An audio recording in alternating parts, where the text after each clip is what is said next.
बात करते हैं हम यूरिक एसिड के ऊपर। यूरिक एसिड क्यों बढ़ता है?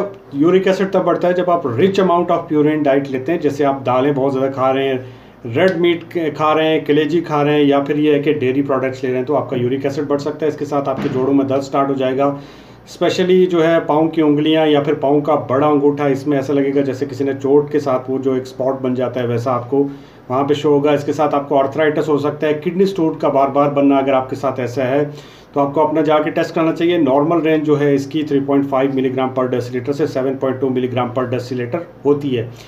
इसके लिए आपको एलोप्रेनिल या फिर फेबोस्टैटिक के नाम से टेबलेट दी जाती है, बट ये अगर आप कपिंग थेरेपी कराएंगे तो वो इसका बेस्ट इलाज है। या फिर आप सुबह सवेरे उठकर 1 चम्मच शहद का पानी में डाल के 2 लहसुन जो है आपने उसके साथ खा लेने हैं, उससे भी ये ठीक हो जाएगी। और जो आप प्यूरिन वाली डाइटें खा रहे हैं उनसे आप गुरेज करें। आप नेट पे देख सकते हैं प्यूरिन वाली कौन कौन सी डाइट है।